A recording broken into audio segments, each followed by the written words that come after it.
Imagine a cena: uma noite que deveria ser de tranquilidade familiar se transforma em um verdadeiro campo de batalha. A sala de estar, antes um refúgio, agora parece um salão de banquetes lotado, com 15 pessoas instaladas como se estivessem em um restaurante 5 estrelas e a anfitriã, em vez de ser tratada como dona da casa, vira uma simples empregada.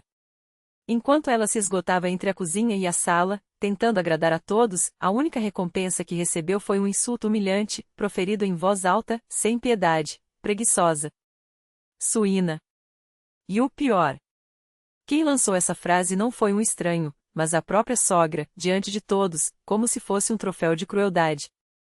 Boa tarde, amigos ouvintes. Eu sou André Branco, e você está no canal Bastidores da Família, onde cada história é um espelho das relações que nos marcam, às vezes para sempre. Hoje, vou compartilhar com vocês um relato que vai fazer você repensar o que significa lar, doce lar. Preparados? Então acomodem-se, porque essa história não é para os fracos de coração. A Morozova jamais imaginaria que, ao dizer assim no altar, estaria assinando um contrato de servidão doméstica. 2 anos antes, quando aceitou a proposta de Dmitry Selesnyov, o futuro parecia promissor: um emprego estável em um estúdio de design, um apartamento próprio no coração da cidade, conquistado com seu próprio suor e um noivo que jurava oferecer-lhe o mundo. Nos primeiros meses, a vida seguiu seu curso, ainda que com um detalhe incômodo: enquanto ela bancava as contas da casa, os supermercados e as despesas do dia a dia com seu salário, o dobro do dele, Dmitry justificava sua contribuição modesta de 40.000 rublos com um sorriso constrangido: é só uma fase, amor. Logo as coisas melhoram. Mas o verdadeiro pesadelo começou quando Evdokia Borisovna Selesnyova entrou em cena. Uma mulher de meia-idade, com cabelos presos em um coque rígido que parecia tão artificial quanto seu sorriso, e um olhar afiado capaz de cortar como lâmina. Desde o primeiro encontro, ficou claro: a sogra não apenas desdenhava da nora, como a via como uma intrusa em seu próprio reino. Uma esposa de verdade faz do marido o rei do lar, não o reduz a um mero hóspede, repetia, enquanto revisava cada canto do apartamento com desdém, criticando a arrumação, a comida e até a roupa de A. E Dmitry? Na presença da mãe, ele se transformava em uma sombra submissa, assentindo a cada crítica, enquanto lançava olhares culpados para a esposa, como se dissesse: desculpe, mas você sabe como ela é. Tentou ignorar as provocações, acreditando que tudo não passava de uma fase de adaptação. Engano seu. Evdokia Borisovna passou a aparecer com cada vez mais frequência, estendendo suas visitas de dias a semanas, como se a casa fosse sua. Reorganizava os móveis ao seu gosto, inspecionava a geladeira com ar de juíza e ditava lições de como ser uma boa dona de casa com a autoridade de quem nunca trabalhou fora. No meu tempo, mulher que era mulher conhecia seu lugar, servia o marido, não o fazia lavar uma xícara, declarava, enquanto exausta após um dia de trabalho, tentava conciliar as demandas da carreira com as expectativas de uma sogra que parecia saída de outro século. As tentativas de conversar com Dmitry esbarravam em desculpas esfarrapadas: ela é idosa, tem seus costumes. Dá um tempo, logo passa. Mas, em vez de passar, a situação escalou. Evdokia começou a convidar a família inteira para a casa do filho, sem consultar a dona do imóvel. Primeiro, foi a irmã com o marido, depois, os primos distantes e, em seguida, uma tia que nem ao menos a conhecia. Cada visita era um teste de resistência. Os convidados se instalavam na sala como se fossem donos do pedaço, enquanto ela, a anfitriã, era relegada ao papel de garçonete. Traz o chá. Cadê os biscoitos? Essas toalhas estão sujas. Os pedidos choviam, e Dmitry, imerso nas conversas, fingia não ver o constrangimento da esposa. O ápice da humilhação veio no mês passado, quando Evdokia decidiu homenagear o aniversário do falecido marido na casa de é claro. Ela soube do evento apenas na véspera, quando Dmitry soltou, casual: amanhã a família toda vem. Minha mãe quer fazer uma celebração íntima. Íntima? Com 20 pessoas que eu nem conheço? E alguém pensou em me perguntar, rebateu já sentindo a pressão. É só uma vez por ano, não exagera, foi a resposta fria. Resultado? Um final de semana inteiro perdido entre panelas, compras, pagas do seu próprio bolso, é bom frisar, e uma maratona de serviços, enquanto os convidados se deliciavam com a comida que ela preparava e a tratavam como parte da decoração. Hoje, porém, seria o dia em que a taça transbordaria. Evdokia anunciou, com a naturalidade de quem comanda um exército, que reuniria toda a parentada para planejar as férias da família. O roteiro? Decidir onde passar o Réveillon e como organizar o verão com uma única certeza: a estaria incluída nos planos, não como participante, mas como a mão de obra barata que bancaria tudo. Desde cedo, a sogra já ditava ordens: faz isso, arruma aquilo, serve daquela maneira. Às 2 da tarde, o apartamento estava lotado. 15 pessoas, de uma adolescente de 20 anos a um tio octogenário, ocupavam cada centímetro do espaço, enquanto com as pernas trêmulas e a paciência no limite, corria entre a cozinha e a sala, servindo pratos, enxugando copos e aguentando olhares de reprovação. Cadê a comida quente, moça? As pessoas estão com fome, berrou Evdokia, entronizada no sofá favorito de A. E o Bully? O tio Petróleo está com um copo vazio. Os parentes, imersos em discussões sobre aluguel de casas na praia, nem sequer olhavam para ela. Quem vai cozinhar no verão? Perguntou uma tia. Mas temos a riu Evdokia, como se falasse de um acessório. Ela é ótima na cozinha e não reclama de trabalho. Todos concordaram, como se fosse óbvio, afinal, para que serviria uma nora, se não para servir? A gota d'água veio quando, ao levar uma bandeja pesada de carne assada, purê e legumes, pratos que lhe custaram horas de sono e esforço, ouviu: cuidado, sua desastrada. Quase derrubou tudo no tio. Evdokia arrematou, com um suspiro dramático: e ainda demora uma eternidade. No meu tempo, mulher que se prezasse tinha agilidade. Mas o golpe final veio em seguida, quando, ao perceber que faltava sal na mesa, a sogra soltou, para a plateia atenta: que se pode esperar de uma preguiçosa como ela? Nem para pensar direito serve, mas conseguiu arrumar um marido. Milagre, não? O silêncio que se seguiu foi ensurdecedor. Todos os olhos se voltaram para A, que, com as mãos trêmulas e o orgulho esmagado, finalmente entendeu: não era mais questão de paciência. Era questão de dignidade. E enquanto Dmitri, vermelho de vergonha, fixava o prato como se nele estivesse a resposta para sua covardia, ela soube: aquele seria o último dia em que permitiria ser tratada como um zero à esquerda. Mesmo que isso significasse queimar todas as pontes. Porque algumas batalhas não são por território ou dinheiro, são pela alma. E a sua já estava à venda há tempo demais. Risadas abafadas cortaram o ar como lâminas, ecoando na sala como um coro de hienas celebrando a carniça. Alina sentiu algo dentro dela estalar, não um clique suave, mas o ruído seco de um osso partindo sob pressão. 2 anos de humilhações, de insultos disfarçados de brincadeiras, de ser tratada como mobília descartável em sua própria casa. 2 anos de engolir palavras afiadas como vidro, de sorrir enquanto lhe roubavam a voz, o espaço, a identidade. E ali estava ela, no centro da sala que ela mesma havia comprado com seu suor, suas noites em claro, suas economias, cercada por pessoas que a olhavam como se fosse a empregada que esqueceu seu lugar. Bem, sussurrou, os dedos gelados se fechando em punhos tão apertados que as unhas marcavam a palma. Já volto. Virou as costas com uma calma que a surpreendeu. Não foi para a cozinha. Foi direto ao quarto, onde os documentos da escritura repousavam na gaveta da cabeceira, ao lado das chaves que ela mesma havia escolhido no dia da mudança. Pegou a bolsa de viagem do fundo do armário, aquela que comprará para viagens futuras, mas que nunca saíra do plástico. Agora servia para outro tipo de jornada. Em 5 minutos, tudo o que importava estava dentro: passaporte, cartões, o notebook, 2 mudas de roupa, o frasco de perfume que ganhará de si mesma no último aniversário, o único presente que ninguém havia lembrado. Fechou o zíper com um gesto definitivo. Quando voltou à sala, os parentes ainda riam, discutindo os detalhes da próxima viagem à Turquia, como se ela fosse uma sombra sem direito à existência. A nossa anfitriã finalmente voltou. Ironizou Evdokia Borisovna, erguendo a sobrancelha pintada com a arrogância de quem nunca precisou pedir nada a ninguém. Cadê o sal, minha cara? Ou você também esqueceu como se usa os braços? Alina não respondeu.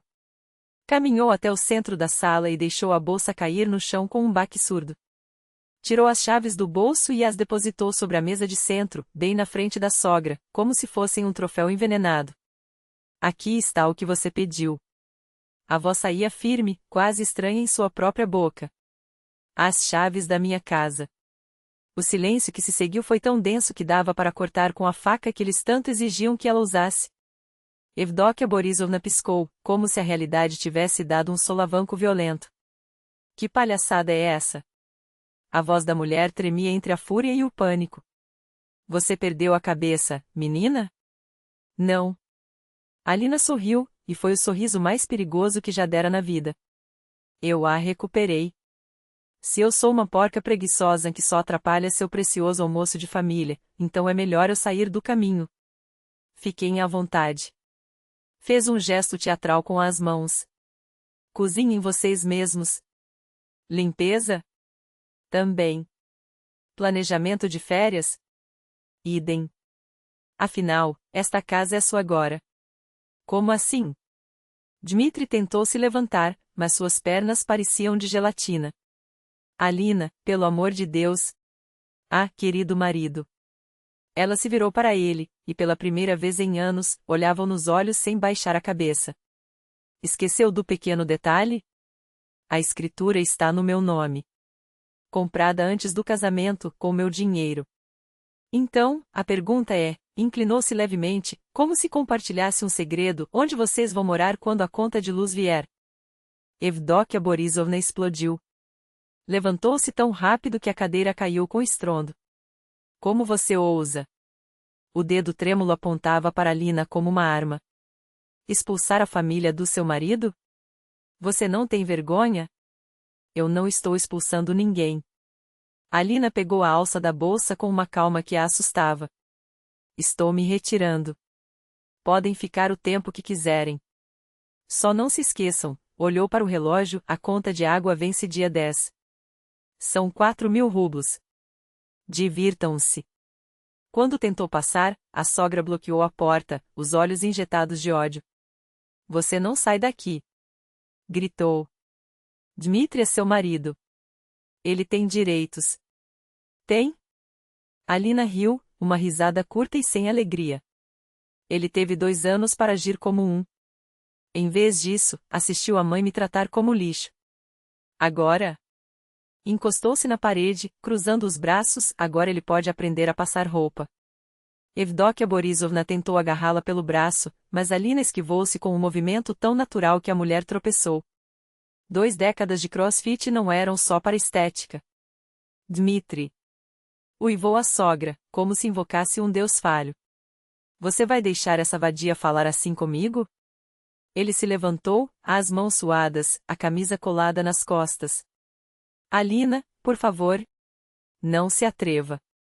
O tom dela foi suficiente. Dmitri congelou. 20 anos de academia me ensinaram uma coisa, aproximou-se, a voz um sussurro letal, nunca subestime uma mulher que não tem mais nada a perder. Explique à sua mãe que o século XIX acabou. Ou melhor, olhou para o relógio novamente, você tem exatamente 5 minutos para decidir se vai me seguir e tentar consertar isso, ou ficar aqui e continuar sendo o fantoche dela. Por que eu? Sorriu, e desta vez foi um sorriso de lobo, já escolhi. Ninguém respirava. Os parentes olhavam de um para o outro, como ratos em uma armadilha que só agora percebiam que estavam presos. Alina pegou a bolsa, abriu a porta e parou no batente. Ah, quase esqueci. Virou-se, os olhos brilhando com uma malícia que ninguém ali reconhecia. O freezer está cheio. Se quiserem ficar, arrumem comida vocês mesmos. E paguem a internet. O Wi-Fi desliga às 23 horas se não renovar o plano. Boa sorte. Dmitri chamou seu nome quando ela já descia as escadas, mas Alina não olhou para trás. Os gritos de Evdokia Borisovna ecoaram pelo corredor, ameaças, insultos, promessas de vingança. Ela só acelerou o passo. Do lado de fora, o ar frio da noite bateu em seu rosto como um beijo de liberdade. No táxi, enquanto as luzes da cidade passavam pela janela, Alina sentiu algo estranho no peito, uma leveza quase dolorosa, como se tivesse arrancado um tumor que carregava há anos. Quando Svetlana abriu a porta do apartamento com uma garrafa de vinho na mão e um sorriso de eu sabia que esse dia chegaria, ela não resistiu. Finalmente, sussurrou a amiga, puxando-a para um abraço. Pensei que você ia passar a vida inteira servindo aquela megera. Elas riram. Riram até doer, até as lágrimas escorrerem, até o peso dos últimos 2 anos se dissolver no fundo de uma taça. Dmitri ligou 3 vezes naquela noite. Alina não atendeu. Pela manhã, uma mensagem longa chegou no celular: desculpas, promessas, o desesperado volte, nós consertamos. Ela nem abriu. Apagou com o mesmo gesto com que havia deixado as chaves na mesa, definitivo. Uma semana depois, voltou ao apartamento só para pegar o que restava. Dmitri estava na cozinha, os olhos inchados, a barba por fazer. Parecia um homem que havia envelhecido uma década em 7 dias. Minha mãe foi embora, disse, como se isso explicasse algo. Os parentes também. Todos estão furiosos. Imagino. Alina empacotava os livros sem olhar para ele. E você? Também sem teto? Não tenho como pagar aluguel sozinho. A voz dele quebrou. Alina, eu não sabia que era tão ruim assim. Juro. Ela parou. Olhou para ele não com raiva, mas com uma pena tão profunda que doía. Você sabia. Só escolheu ignorar. Todo dia que você calou a boca quando ela me humilhava, toda deixa pra lá quando eu chorava no banheiro, você sabia. Agora? Fechou a caixa com um estalo, agora é tarde. Eu posso mudar. Ele se levantou, as mãos estendidas como um mendigo. Dá outra chance. Não. Ela pegou a caixa. Porque a próxima vez que sua mãe pisar aqui, eu vou chamar a polícia por invasão de propriedade. E você? Olhou nos olhos pela última vez, você vai deixar. Dmitri não tentou impedi-la quando saiu. Um mês depois, ele se mudou, incapaz de arcar com as contas. Alina alugou o apartamento por um valor que cobria seu próprio aluguel em um bairro melhor, um lugar só dela, com paredes que não ecoavam gritos, uma cozinha que não cheirava a obrigação. O divórcio foi rápido. Os advogados de Dmitri tentaram uma briga pela casa, mas a lei era clara: bem adquirido antes do casamento não se divide. Evdokia Borisovna ligou uma vez, xingando e ameaçando processos. Recebeu apenas uma resposta curta do advogado de Alina: sua cliente não deseja mais contato. Qualquer tentativa de intimidação será encaminhada às autoridades. Um ano depois, em um café perto do novo prédio onde morava, Alina conheceu Andrei. Engenheiro, mãos calejadas de trabalho, um homem que olhava nos seus olhos quando falava e ria das piadas dela sem forçar. Quando ela contou sobre o primeiro casamento, ele não fez cara de piedade. Balançou a cabeça, os olhos escuros sérios. Um homem de verdade, disse, nunca deixa sua mulher ser humilhada. Muito menos pela própria mãe. Os pais dele vieram jantar no mês seguinte. Uma mulher de cabelos grisalhos e voz suave, um homem que apertou sua mão com respeito. Que moça encantadora, disse a mãe de Andrei, servindo o bolo que ela mesma havia trazido. Tão inteligente, tão independente. Meu filho tem sorte. Alina segurou as lágrimas. Não por tristeza, mas porque pela primeira vez em anos, alguém olhava para ela e via ela não a empregada, não a nora inconveniente, não a sombra que devia se curvar. Na cerimônia simples, com apenas amigos próximos, ninguém exigiu que ela corresse para servir. Ninguém comentou sobre o vestido, o cardápio ou a lista de convidados. Andrei segurou sua mão o tempo todo, como se soubesse que, às vezes, o simples fato de estar ali era revolução suficiente. E quando a música começou e ele a puxou para dançar, Alina sorriu. Não por obrigação. Não por medo. Porque, pela primeira vez, ela escolheu. Não mais os tabuleiros pesados nas mãos, nem as palavras que cortavam como facas disfarçadas de conselhos. Alina não era mais a empregada silenciosa de uma casa que nunca foi sua, mas uma mulher em pé de igualdade, não por permissão, mas por direito. Enquanto isso, Dmitri seguia preso na mesma armadilha que ajudara a construir. Mudou de endereço várias vezes, mas a sombra de Evdokia Borisovna o perseguia como uma maldição. As mulheres que cruzavam seu caminho logo percebiam o jogo, uma mãe que media o valor de cada uma com o rigor de uma joalheira avaliando pedras falsas. Ninguém está à altura do meu filho, repetia lá aos conhecidos, como se o amor fosse uma competição de títulos e não uma escolha do coração. Dmitri, por sua vez, resmungava entre um apartamento alugado e outro: cansei de viver sozinho, mas suas mãos tremiam na hora de cortar o cordão umbilical que o mantinha refém da infância. Evdokia, privada de sua vítima favorita, voltou-se para os vizinhos, para primos distantes, qualquer um que pudesse servir de plateia para seus monólogos de superioridade. Até que até eles, cansados, lhe fecharam as portas. A tirania, quando não encontra quem se curve, vira apenas gritos no vazio.